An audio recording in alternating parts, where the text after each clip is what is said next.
কে বেরিয়ে আসবে আমি জানি না, এ মাইকটা ছাড়া আমি জানি না। দাদা এ তো গেল গানের ব্যাপার, কিছুদিন বাদে শুনবেন নাটক যাত্রা তার মধ্যেও ডিজে ওরা ঢুকিয়ে দিয়েছে। যদি যাত্রার মধ্যে ডিজে ওরা ঢুকে যায় তাহলে যাত্রাটা কেমন লাগে শুনতে। ধরুন যাত্রা আরম্ভ, তোমায় আমি কতক্ষণ থেকে খুঁজছি আর তুমি এখানে ডিজে ডিজে ডিজে। আমি বললাম দাদা এ খুঁজার মাঝখানে ডিজে কি হবে? বলে দাদা জানো নি এখন নতুন যাত্রা, দেখো না যাত্রাটা কি হয়। আমি আচ্ছা ঠিক আছে, যাত্রা আরম্ভ। এই জন্য তুমি আমাকে ডিভোর্স দেওয়ার জন্য প্রস্তুত হয়ে আছো? ঠিক আছে, আমি তোমার ডিভোর্স ফর্মে সই করে দেব, কিন্তু তোমার গর্ভে যে আমার সন্তান রয়েছে তার পরিস্থিতি কি হবে? আয় বেরিয়ে আয়, আয় বেরিয়ে আয়, আয় বেরিয়ে আয়। দাদা সে বাচ্চার চোখ ফুটেনি, সে কি বেরিয়ে আসবে? এ যে যার একটা সময়সীমা আছে, মাইগভটার কিছু ভাবছে না, যেখানে যা পারছে ঢুকিয়ে দিচ্ছে। এ তো আপনাদের কাছে অনুষ্ঠানে কথা বললাম, এবার একটু গ্রিন রুমের কথা বলি। আমি গ্রিন রুমে ছিলাম, অনেক বন্ধু আমার সঙ্গে দেখা করতে এসছেন। তার মধ্যে একজন বন্ধু এসে আমার পিছনে দাঁড়িয়ে আমার মাথায় হাত দিয়ে বলছে, কে রে ভাই, কে রে ভাই, কে রে ভাই। আমি দাদা কে রে ভাই মানে আমি তো সৌম্য মণ্ডল ভাই। বলে থ্যাংক ইউ দাদা, আপনি সৌম্য মণ্ডল, আপনার বাবার নাম কি? আমি দাদা কেন? বলে দাদা বলুন না। আমি বললাম দাদা আমার বাবার নাম শ্রীযুত অনন্ত কুমার মণ্ডল। বলে থ্যাংক ইউ দাদা, আপনার মায়ের নাম কি? আমি দাদা কে নিব, তুমি কি আধার কার্ডটা নিয়ে নেবো নাকি? ঘরে সবার নাম জিজ্ঞাসা। বলে দাদা বলুন না। আমি বললাম দাদা আমার মায়ের নাম শ্রীমতী গান্ধারী মণ্ডল। বলে থ্যাংক ইউ দাদা, আমি যেটা ভেবেছিলাম ওটাই ঠিক। আমি দাদা আপনি কি ভেবেছিলেন? বলে দাদা আপনি সৌম্য মণ্ডল, আপনার বাবা অনন্ত মণ্ডল, আপনার মাতা গান্ধারী মণ্ডল, তার মানে আপনার মাসি রানু মণ্ডল। আমি দাদা আমি মণ্ডল ফ্যামিলি ওলা বলে আমার মাসি রানু মণ্ডল, আর কিছুদিন বাদে হয়তো বলবেন আমার মেসোর নাম ভানু মণ্ডল। ইয়ে দাদা কি বলবো, কত কষ্ট।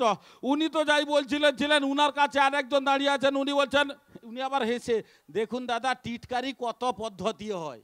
সে হেসে হেসে শম্ভুদা আমি একটা কথা বলি। আমি দাদা আপনি আর বাকি থাকবেন কেন, বলুন কি বলছেন।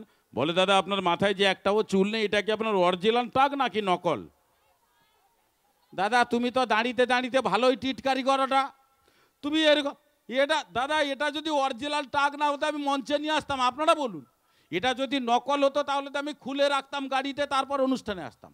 তবে আজকে আপনাদের কাছে বলে যাব এটা হলো কেন, এর পিছনে কার হাত ছিল। অনেকে বলবেন সমুদা টাকের পিছনে হাত। দাদা টাক তো দূরের কথা, উকুনের কথা কও। তোমার মাথায় উকু নেই, যার আছে সেটা ঠিক টানিকে ছাড় দিয়ে চালিয়েছে। তুমি বুঝতে, এখন শত্রু সব জায়গায় দাদা। আমার মাথা থেকে তো সবগুলো চুল আর একসঙ্গে উঠে যায়নি। মাথা থেকে যখন প্রথম চুল ওঠা আরম্ভ হলো তখন আমি ডাক্তারের কাছে গেলাম।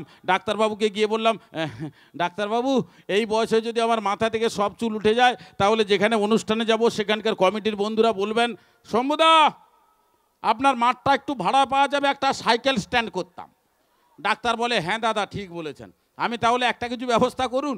ডাক্তার বললেন দাদা টেনশন নেবেন না, আপনাকে একটা ঔষধ দিচ্ছি, এটা নিয়ে যান, 1 সপ্তাহ ব্যবহার করবেন, আপনার মাথায় আবার নতুন চুল হওয়া আরম্ভ হবে। দাদা বিশ্বাস করুন মাথায় চুল হবে মানে বিরাট ব্যাপার। ডাক্তারবাবুর কাছ থেকে ঔষধ নিয়ে এসে বাড়িতে খাটের তলায় রেখে ডাক্তারবাবুর কথা মতো স্নান টান করে খাওয়া দাওয়ার পর চেয়ারে স্টাইলে বসে পায়ের পর পা তুলে বউকে বললাম, বউ। বউ বলে হ্যাঁ কি?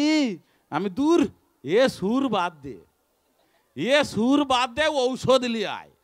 বউ বলে কি ঔষধ? আমি বললাম ডাক্তারের কাছে গেছিলাম মাথায় চুল হবে, কি ঔষধ? মানে বউর মনে আনন্দ। অনেকে বলবেন সমুদা বৌদির মনে আনন্দ মানে? যাদের মাথায় চুল আছে আপনারা জানেন আনন্দ মানে একটা ব্যাপার আছে, আছে আছে ব্যাপার আছে। তো বউ, আমার বউ আমাকে বলছে কোথায় আছে? আমি বললাম খাটের তলায়। বউ কি করেছে, খাটের তলা থেকে ঔষধ বের করে নিয়ে নেচে নেচে আসছে, আমার বরের মাথায় চুল হবে, বরের মাথায় চুল হবে, বরের মাথায়।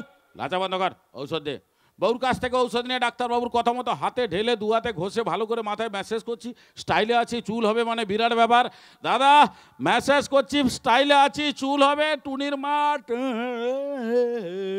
এ বাবা দাদা কি স্টাইল দেখাবো, ঔষধ লাগিয়ে দেওয়ার 5 মিনিট বাদে মাথা পুড়ে ছাই হাউ হাউ করছে।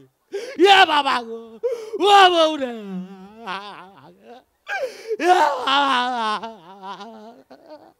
ও বউ রে, ও বউ তোর পা ধরি, তোর পা খাই রে বাবা গো, ও মোরে বাবা গো।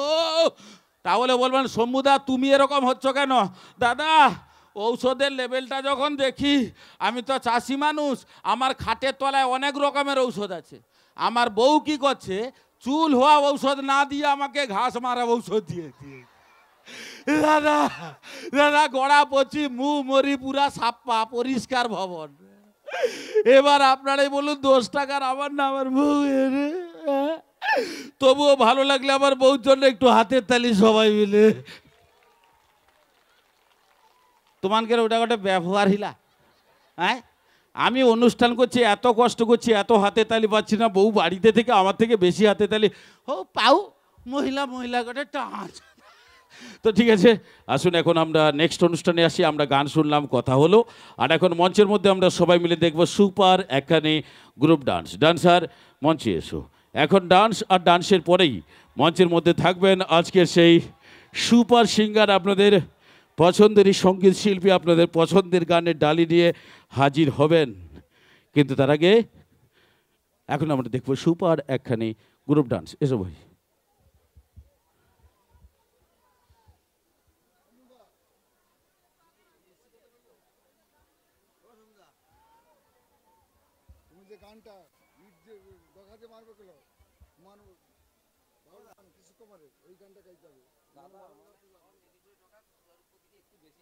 আচ্ছা আচ্ছা ঠিক আছে।